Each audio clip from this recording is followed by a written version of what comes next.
we're going to have challenges. Because this camp is certain that I will not let this camp win. I mean, look, thank you, Thor. They have to kick one out of the bus. They have to kick one off the bus. Who? Remember when we had our thank you tour? Yeah. I mean, Kennedy was. Eti Dr. Bryan Echampon egusu udin komo pa kanientia was MPP for say flag bearer na ono ne di party nanim in the upcoming election 2028 no na we bisa ne nsam no wo kire mu say hwe se wo pede obetumi di asomdua ba party ni mu de no Bryan Echampon any ebuza say ade was hwe Bawumia ne Canada Japan wo omuti za akukọ ne ebro o mani nsi aketekete say any as we evidence when was hwe ye koye thank you to no udum say ye pamo Canada Japan e free thank you to bass nim hwe ken ba bontin say won no purpose or reside there be was if Dr. Mahmoud Bawumia kasi na nim say krache won sam ke bi a ke kan no eno na ma ye lose ye it wo kra be ya scientific thank you to na chi after so oni abro nyanya sa banta ne ade no eti nyese honorable Canada Japan wonu na efi thank you to na mu ye pamo no according to Bryan Echampon wa adwe be yo say bi akela kuta no me din sem ne bi kan o bi yenko ne ngotie na Bryan enkyere ne ekobae na ohi a wasa kyere ne ekoso ngrofo keka say wati wo divisive ne ade was there do bi antumi nkasa wono ne be mamu a obetumi e de party no asa aba power eti yenko ngotie Bryan Echampon Parents speak their supporters on national platforms. Listen to how they speak. Deep bitterness. And if we don't find somebody who can rally these people together, we're going to have challenges. Because this camp is certain that I will not let this camp win. I mean, look, thank you, Thor. They have to kick one out of the bus. They have to kick one off the bus. Who? Remember when we had our thank you tour? Yeah. I mean, Kennedy had to peel off. Oh, yeah, because I remember that. Yes, because he was being accused that it is his words that got us to lose the elections. Okay. You know, he had to step off right there when he was seated. Bryan and co were on his case. Our own presidential candidate was calling him by name that what you said caused us to lose the elections. Now, if he wins, do you think that the S side will come and support him win the 2028 elections? And then we continue to stay in positions and listen to their supporters. Yesterday, I heard one lady, former member of parliament, I grinched my feet.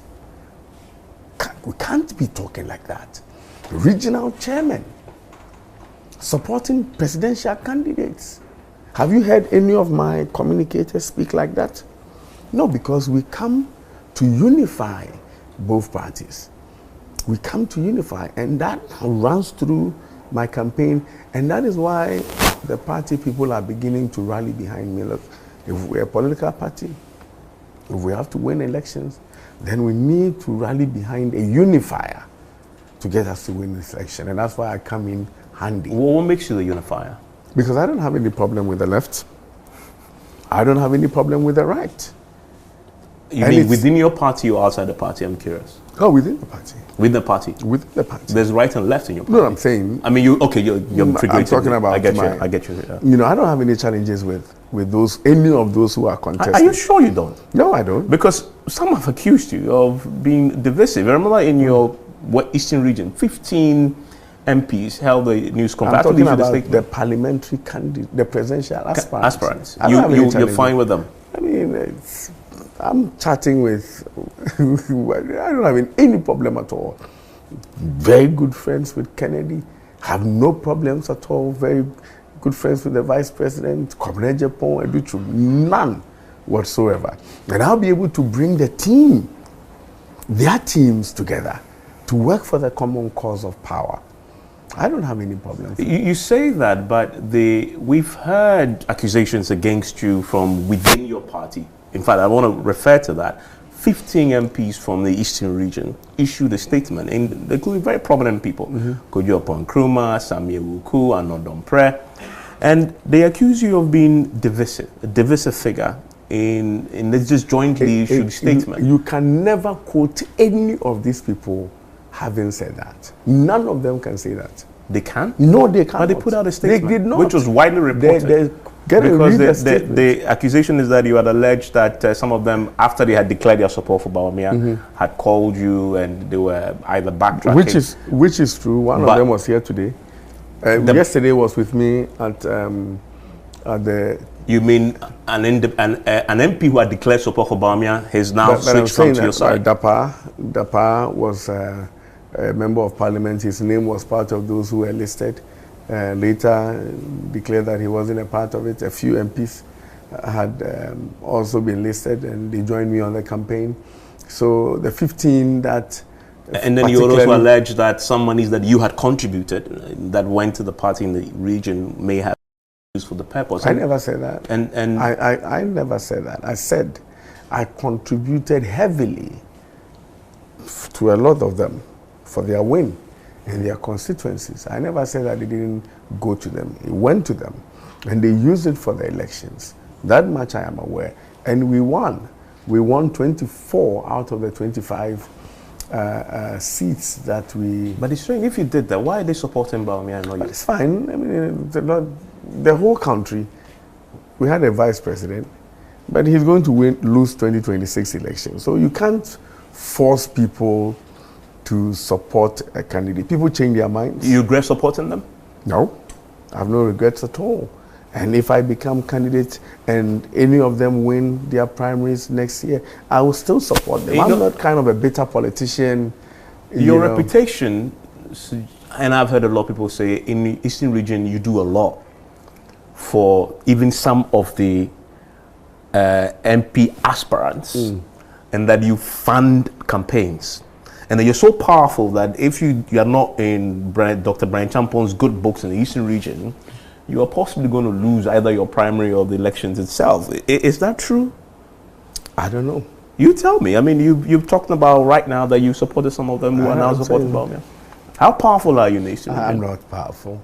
You're smiling. You're being modest, are you? No, I'm Bryan Champon. I get things done, but I'm not saying that I'm, in all humility, that I'm powerful or none of that stuff. But you are. No, people... Are you just simply downplaying your influence in the party in the Eastern region? I don't even know. Power is relative, and the use of power is relative. Abuse of same is also relative. And so I don't know what people mean by powerful. I help people, okay, and I help a lot of people. But you, at all times, cannot expect that people you help will also help you at the time of your need. That is human. Have they abandoned you then? No. But I'm saying that there are 22,000 people, 22 to 23,000 people are voting in the Eastern region. 15 of them, they don't control the 23,000 people. 15 out of 23. But they have constituencies, But so even me, I can show you. Stands to reason that they hold influence over delegates. Even though I'm going to win about 90,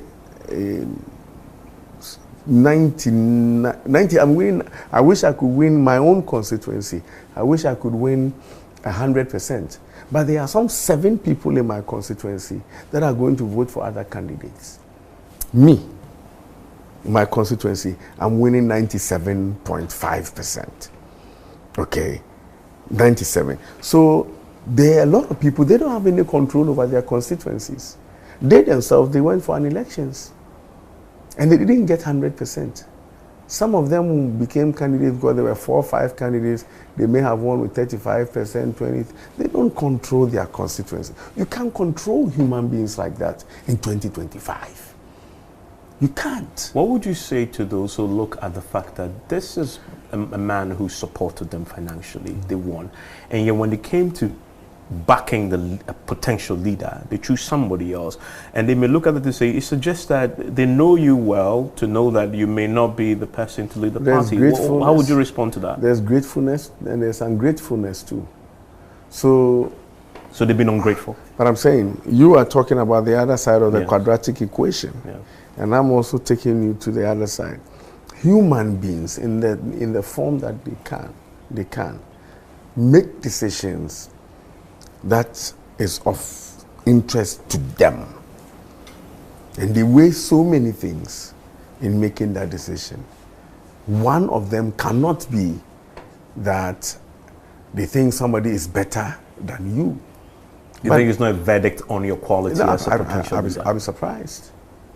Because if I win, which I will, they will all come and support me.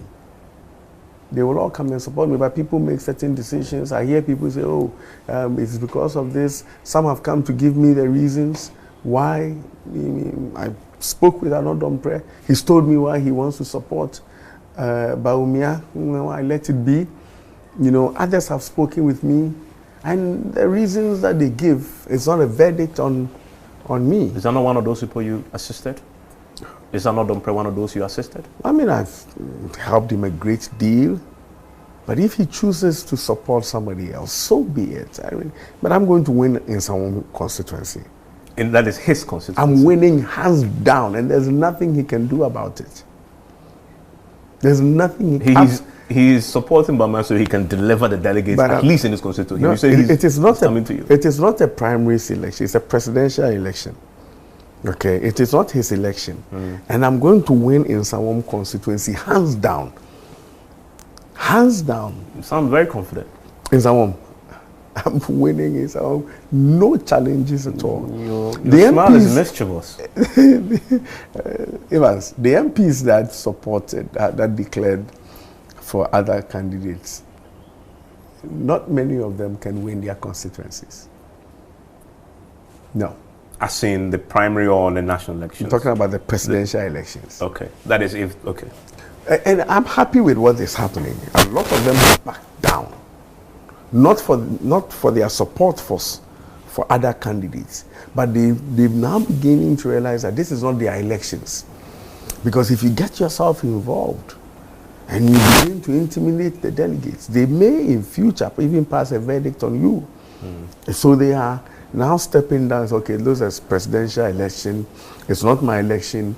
Let the delegates decide, which is what they should have done long time ago. But be as it may, a lot of them are now coming to that realization, and we'll be happy to work with them. Still talking about your contribution to the party, you've been quoted as saying that, I quote, I paid every single penny for him to become flag bearer of this party, him being Bawumia. Every constituency executive in the Eastern region collected $1,500. True? Is that a quote? Yeah, it's a quote. Did you provide $1,500 to every Eastern Regional Constituency Executive? I'm not going to admit to anything. Is it a no comment response? But I mean, look, internal party support is not one for a general public consumption. And what we do for party and what we communicate within party must stay within party. That is what I believe. If I meet party people and I'm talking to them about my contribution to the party, it is within that space. So the video that circulated of you talking about this was leaked? Because I watched it and I thought, goodness, that's some contribution. But I'm saying, I'm talking to party delegates, yes. Delegates. If somebody comes to your home, a visitor, and you have an altercation with your wife and records you and puts it out, but there's nothing wrong with you contributing to the party. Why don't you want to admit it publicly? That's a party conversation. It's a conversation that you have with party people. Yes, political parties are public properties, but membership of that party is restricted to, and conversation within is restricted to members of the party. What we want to put out, our press department will put out. Okay, but conversations within the party stays within the party, and my contribution within the party stays with and must remain with the members of the party. So you did not give $1,500 to every constituency executive in the Eastern It doesn't matter how you pen the numbers. The answer is the same. This is an internal party conversation, and it should stay there. Talking about your chances, are you polling? Are you doing? I'm of course you're a man of research. I don't know one of the things that you really pride yourself about. We've gone beyond polling. We are doing military precision profiling. Okay. you know, and we've profiled 190,000 delegates out of the 209,000. What does that tell you? Oh, we're miles ahead. We're miles ahead.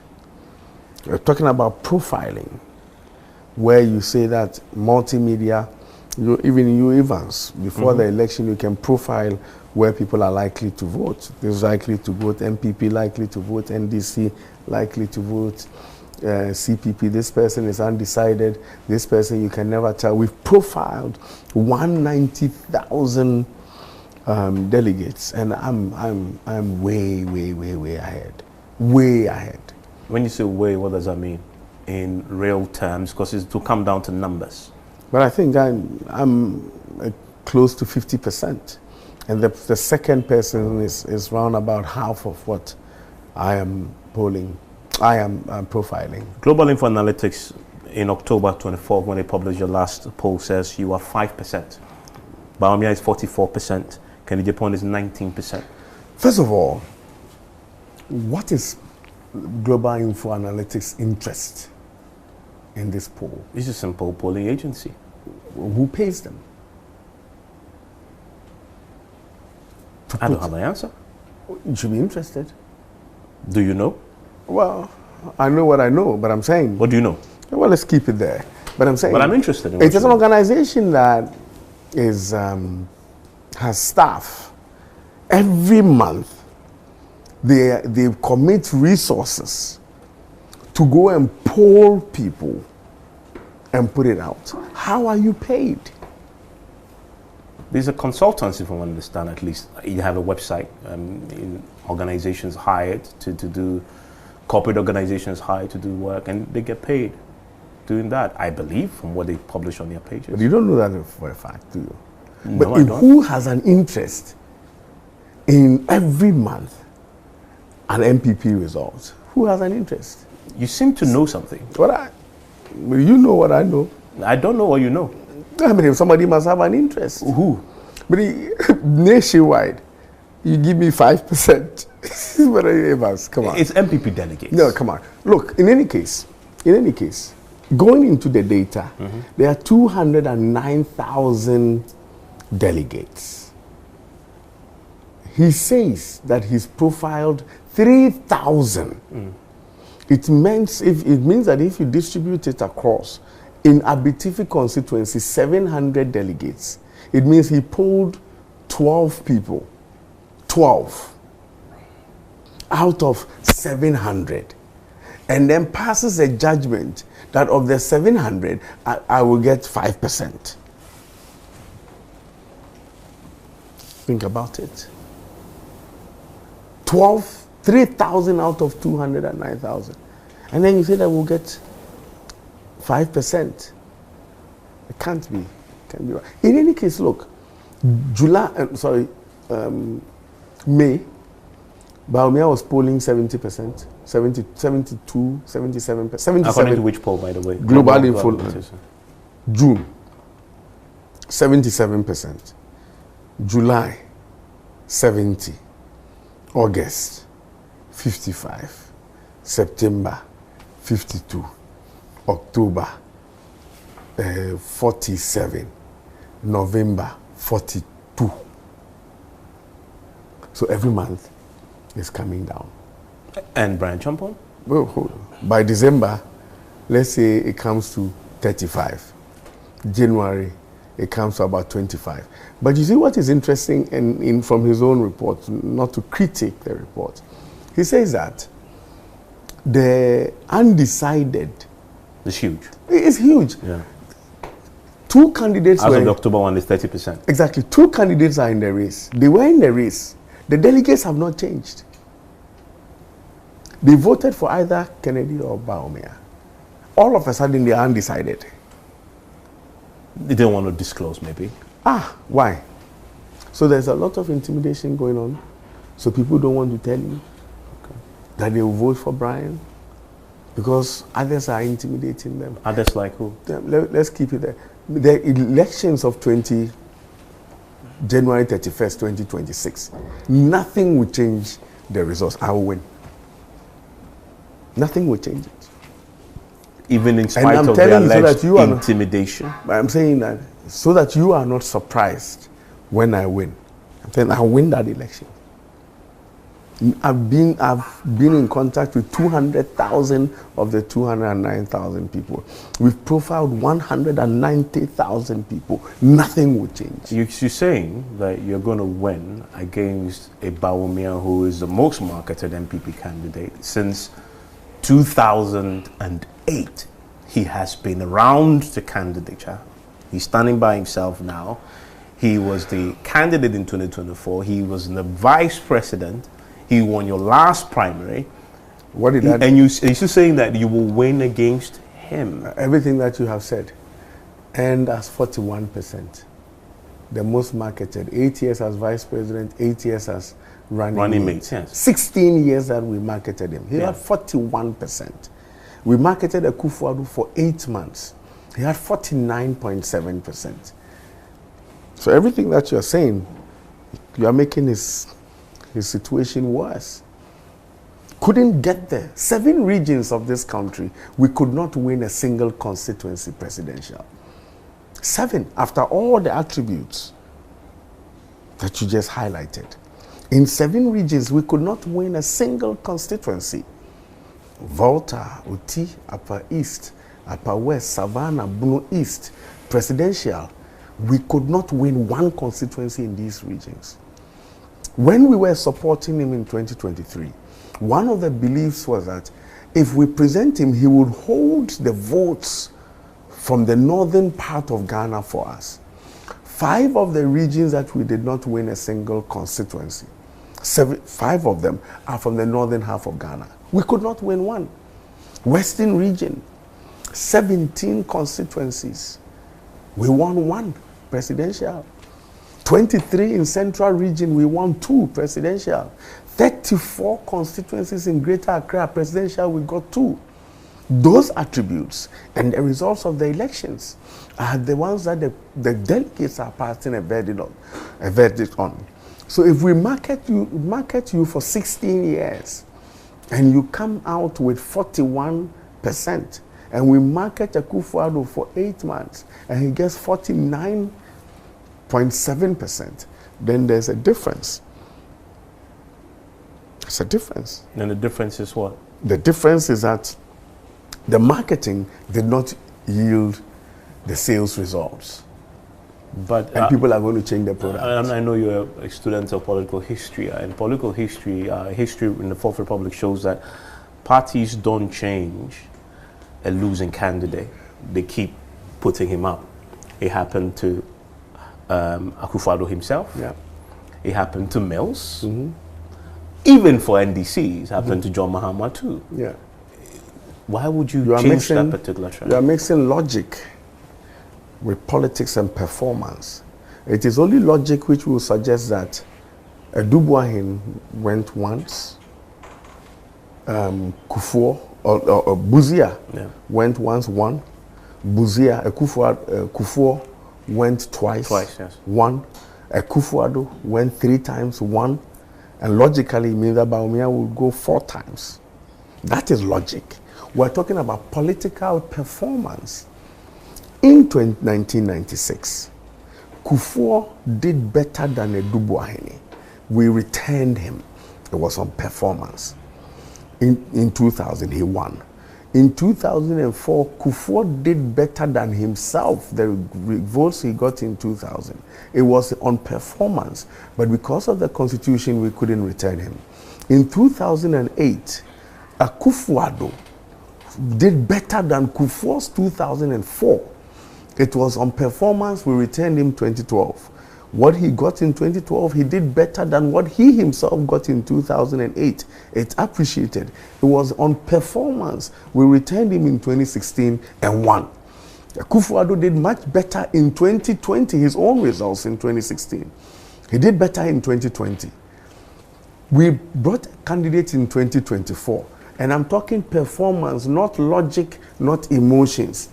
Akufo-Addo at high left us with 6.7 million votes. In 2024, that vote dropped, I think, 4.6, 4.8 million or so.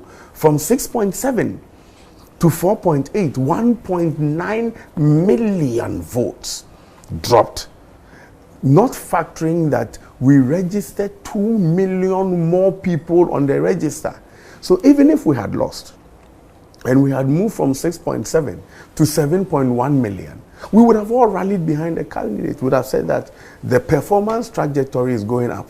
Let's give him a second chance. But if you drop 1.9 million votes or 1.7 thereabout, where are you going again? Where are you going again? And you could not even win a single vote of the new register. It can't be. No. This, obviously, is just talking about Bawumia. But then you have the Kennedy Japan threat. And it's a threat, obviously, because of his last performance in the last primary. He came from nowhere and had more than 30% of the votes from the delegates. You say you're going to win. But you also have, if even you discount Bawumia, you have Kennedy Japan. He's the least of the challenges that I have in these elections. With his performance in the last primary? He's going around the constituency and he knows that he's not getting any traction. He's the least of my problems. And he's not getting any traction because? Nobody's going to vote for him. He's not, Kennedy will how not. can you say that? With the guy's performance in the last primary, what has changed? It's just the people that supported his own support and the Allen support and the anger in the system is what pushed him there. We've gone past that. But there's still anger in the system. We are now electing a new candidate for a future elections. The delegates are very, very conscious.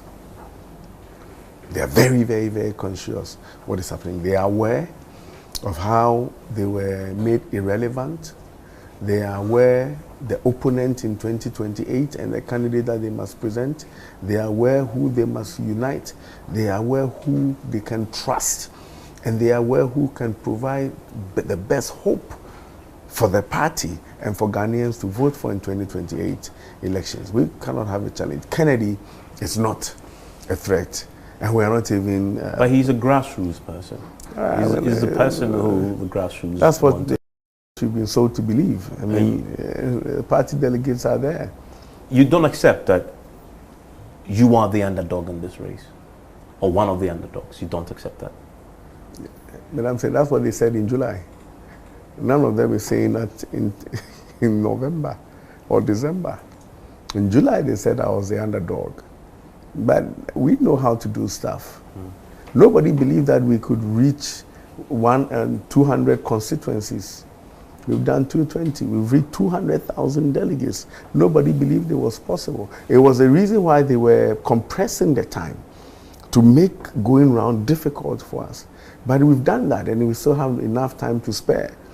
You know, so we know what we're doing in this election. Dr. Bryan Champon is my guest. I'm going to take a quick break. When I return, I'll ask his thoughts about, so the party needs some surgery.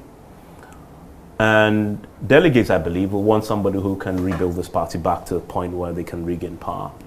What is he offering the delegates when he goes around the country? What really is his core message to the delegates? I'll pick his thoughts on that. And I need to ask his thoughts also on this administration. I mean, he wants to be president. He must have an alternative to how this country is being governed. So what is the Bryan Champon alternative to some of the biggest challenges the country still faces? He's my guest still here on PMSS after this. And thanks for staying with us. My guest is still Dr. Bryan Champon. He is aspiring to lead the MPP into the 2028 elections. And we started by talking about the party and where you find yourself after the defeat, the humiliating defeat of 2024. Can you take that adjective out? It wasn't. Humiliating. It must have After been. the defeat, it's fine. I mean, So you don't like the humiliating? I'm saying don't rub Although it it's in. a factual outcome of what happened. Don't rub it in. Elections. Well, okay, no problem. But the fundamental question on the back of that for most delegates will be, and I believe that should be, if there's not, then there's a problem with the delegate. Who can put the party back on the pedestal that can win the 2028 elections? What's your core message to them on this bit when you travel the country? A unifier. There are this point. Is that enough? We've talked about it already. Is that simply No, I'm saying, unifying? I talk about 4 or 5 things to them. The unifier. Number 2, relevance in the politics and the campaign. 3, providing the resources to reach them, to do the work that they have been assigned to do. Somebody they can trust in their constituency development, in rebuilding and making their life easy. Opportunity to party people, which they believe that there was a lot of edidija and therefore did not get opportunity in the last government. You give them these assurances. You also talk about bold leadership. A leader that is decisive, bold in the coming 2028 elections and in the running the affairs of the state, rebuilding their party discipline in the MPP. These are the 6, 7 things that when I go around the country, I tell party people with examples that, of course, if I have to use your platform, will turn into a campaign. But these are the key highlights that I tell. Are these radical enough, considering where you are? The audience, how you need to come. The audience is one. You need to look at the people that you're talking to and the outcome that is required. This one is an internal party issues. I cannot go to a constituency and now be talking about how we're going to take our GDP from X to Y. No, I'm actually still talking about your message to fixing the party. So far, is that prescription radical enough? No, I'm saying that fixing the party. These are the highlights, the details of which are radical to achieve discipline. I can only say that I have assured them that I will restore discipline. When I am on the platform, I explain what we're going to do to restore discipline. I talk about providing resources. I give them examples of that and how we're going to implement it in the future. I talk about how we're going to ease their life in their community. I give them examples. So it's a whole conversation. In talking to you, I'm only giving you the pillars that I'm curious. It's been almost a year now since you lost. In fact, it's been a year since you lost elections because December 7th just went by. Do you think the party had properly diagnosed the reason why you lost? Because, you know, as we say in Akan, I can say it in Akan, but I can say it in English, that if you cannot diagnose a problem, you can't solve it. Yeah. And I've heard party rank and file complain that this diagnosis work that was done by the former speaker has been shrouded in secrecy. Nobody knows, so you can really tell whether they indeed hit the nail on the head. So if you don't know, you can prescribe solutions to it. Has the party done a good job at this, at figuring out why you lost? The party has done a good job, the postmortem, and I am happy with the reasons why they are not releasing the report. Okay. Because national cohesion is also very important, and some of the things that I'm told are in the report. So you haven't seen it yourself? No, I'm saying, but the people that wrote the report, I've been in touch with them. I've had the opportunity to engage them. So I know some of the things that they tell me is in the report. But if indeed it's there, then it's good reason why it's under lock and key. But what I was expecting is that after the elections, a lot more senior party figures would have come around to take control of the discipline in the party, so that all these talks, dangerous to the cause of unity, retrogressive to our political party, will not be allowed to fester. Now people are allowed to say whatever they want to say on whatever platform, and there are no consequences for those actions, and it's breaking down discipline in our party. But you have a party leadership, general secretary. Yeah, I'm saying that's their job. The party is the national chairman. Currently, the national chairman is not available. Yes. I don't want to extend the conversation beyond any other party officer. The national chairman is not available. There are gaps. The general secretariat. No, but I'm saying runs the day-to-day affairs of the party. In our party, the most powerful person is the national chairman, not the general secretary. is the national chairman. Our national His chairman, unavailability, you believe, is a key part of the discipline. but when the father is not home, the mother can be home, and there still be some challenge. So you bring discipline if you But want. I'll restore it. By doing what? Let us not go into some of these details. But I can assure you, but those who are everywhere insulting everybody, regardless of whoever they support, wherever it can, those things will not be found in our party from 1st of February if I become candidate 31st January. All these talks. What will you do differently? I'm saying that, I mean, leave the skills and the prescriptions to me. But I can assure you that 31st January, if I'm elected 1st February, I will restore discipline in the MPP. It cannot continue the way it's been going on. First of all, you bring all the factions together, lay down your tools, and let's start the conversation of building bridges and building discipline in our party. That one will start 1st February 2026. And if there's a leader that they can trust, a leader that will not just keep quiet, but be nodding, whether it's negative or positive, and be nodding, I will stand up for something, will be counted, and assure that the discipline will ride through our party head to toe. Is the field even in this process towards January 31st? Has the party been deliberate in ensuring that you have a fair crack at this, all 5 of you? Yes. And I must commend the Presidential Election Committee chaired by Joseph Osewusu. They've allayed the fears of largely the 5 aspirants. I speak to Kennedy. I speak to Educhum. I speak to, I speak with all the aspirants, and largely everybody's heart is at peace.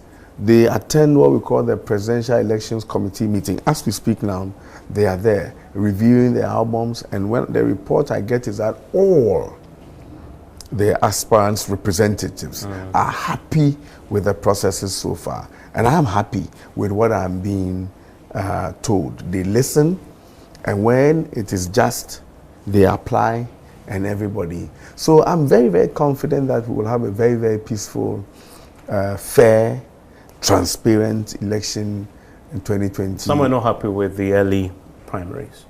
Were you one of those? I wasn't happy with the early primaries because it was going to put pressure on time. If I had 1 year, I could do 1 or 2 constituencies in a day. Now I have to do 4, average, in a day.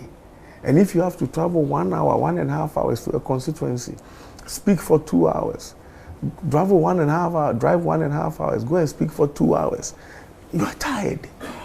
And so, like, we are being punished to finish the campaign. And don't forget, when they gave us 6 months, they came back and said the first 1 month we can't campaign because of the death of one of our members of parliament. So literally 5 months to do 275 constituencies is difficult.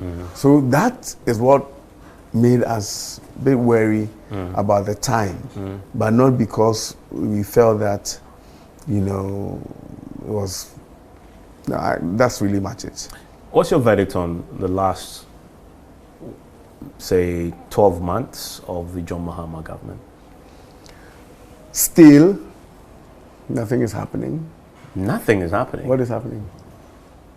Have you seen inflation numbers?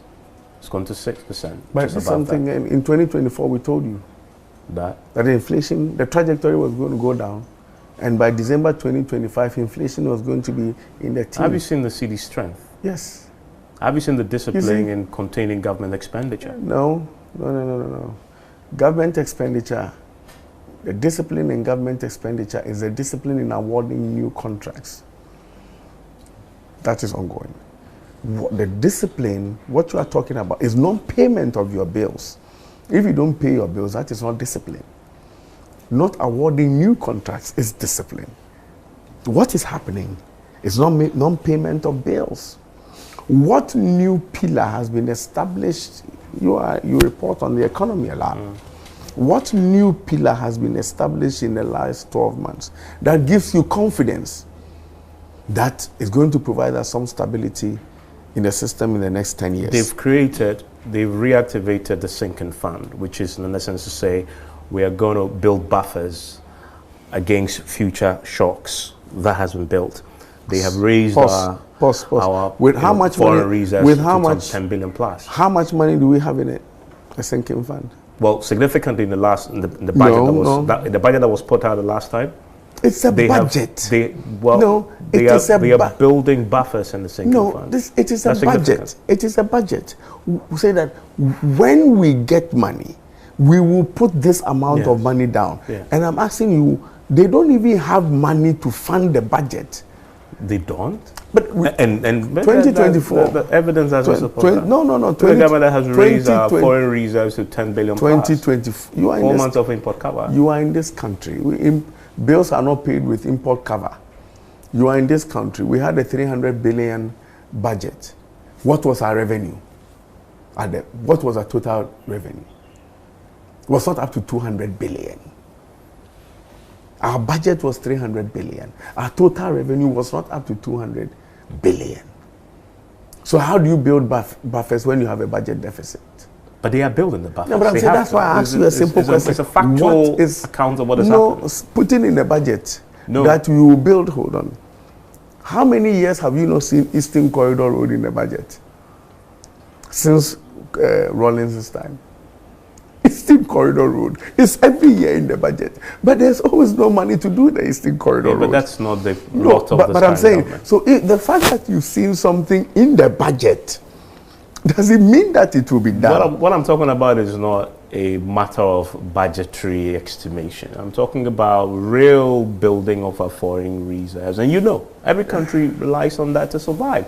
Without that, you are Sri Lanka. But we built, what was our reserves when we were leaving? 7 billion? Yeah.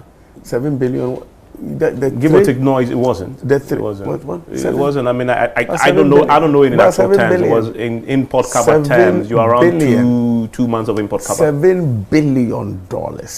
They've done 4 months of import cover. No, I'm saying $7 billion was our reserves. If they built it to 10, if you claim that they've built it to 10, that 3 will not cause $1. In 11 months. How much money have they pumped into the system? In 11 months. No, but I'm saying, how? But have you forgotten what Ken Ofori-Atta did when we came to power in 2016? What did he do?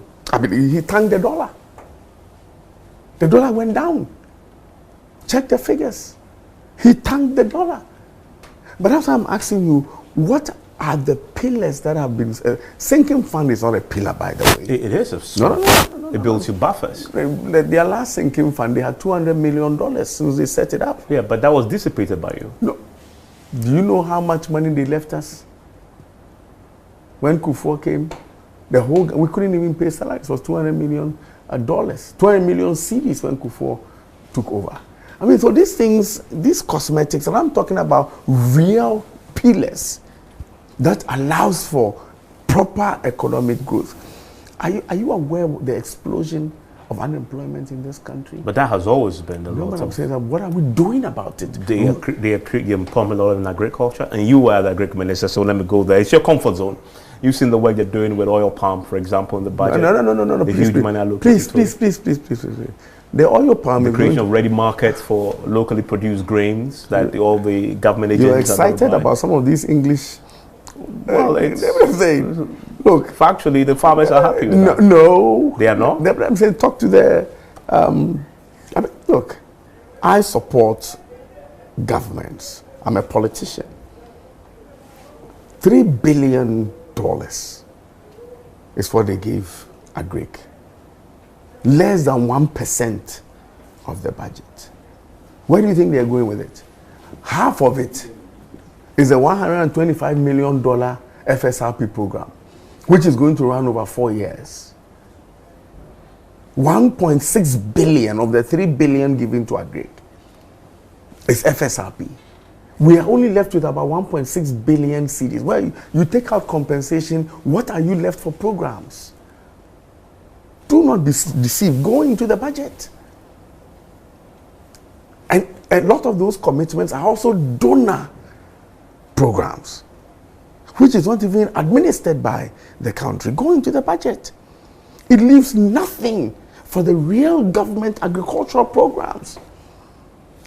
Palm, the program for palm, the $200 million that was secured, I took it to Parliament under Tree Crops Development Authority.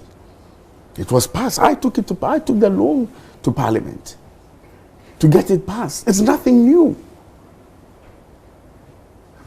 Not enough money is being put into our food systems to guarantee you and I our food security over the long haul. Relying on rain-fed agriculture and commercial importers of fertilizer to feed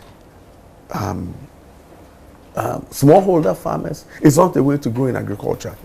There's population explosion, and we need to plan, and government must allocate resources. If you have a 300 billion CD budget and you commit 3 billion into agriculture. But they've also given 6 billion to oil palm. I'm saying that which 6 billion to which oil palm? The oil palm initiative that the finance minister announced had a where is he going to get a 6 billion from? Well, there's a budget. He believes he's going to get the money. That's why he's made the allocation. On the economy. From where? Look at the things that he announced in 2025, April. How much revenue was he able to raise to finance those items? So if you hear things in the budget, we are going to do this, we are going to do where's the money? You quoted 3 billion. I'm quoting 3 from the same budget. I'm saying, you're disputing, you're happy to quote 3 billion. I'm saying, but you're not accepting the 6 billion for the oil palm. The whole agricultural food systems, including compensation, is 3 billion. Where are they going to get 6 billion to go and do oil palm? They are relying on the Tree Crops Development Authority's 200 million World Bank loan and that is going to so many things over 5 years. Cashew, cocoa. In fact, the $200 million, 100 million is for cocoa board. Where are they going to get the 6 billion from? Let's be real. We must be real and true to ourselves in our national development. There's relative stability. There's confidence. I give to the NDC government. Confidence in itself is good. But treasury bills is being oversubscribed. Well, the rate has gone down significantly, which is a good thing. Yes. It's a good thing for who? Well, for government. Government, of course. But not for the investor. Yeah, but that's ultimately the benefit of all of us. People are deciding to give their money to government and not to go and do business? Why? Because they don't have confidence in the real economy. So they're going to pack their money with government.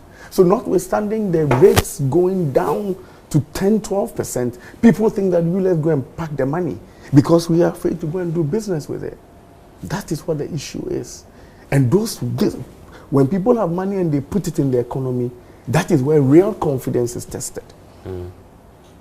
Well, we're in December, so I need to ask you, you're busy. You genuinely look tired. When are you going to take some break? February 1st. Okay. When I win and I'm done with my thank you. So you're not taking the Christmas break? No, 25th. No New Year break. 25th I have a program. 25th, Christmas Day. Christmas Day, I have 4 constituencies on 25th. Will you be in church? No, every day is church. I pray here every morning. I pray with my team. 25th. In another morning, I'll pray for a good day, and then I'll get on. Is this worthy? This stress that you're going to put? Everybody's going to have fun. Christmas, New Year. This is what Mike Tyson was asked one day. Muhammad Ali, why do you like beating people? He said, that's my business. That's my job. Okay. Bears fly. So why do you like doing it? Waves pound the sun. I beat people. That's my job. That's what Muhammad Ali said. You are here. Your colleagues, 4:30, are sitting at lounges at hotels and all that. You're stressing yourself sitting here. This is your job. So my job is politics. Okay. That is Dr. Bryan Champon. He's not going to have an arrest this Christmas and New Year. We'll see how life pans out for him on January 31st. All the best. Good luck, my brother.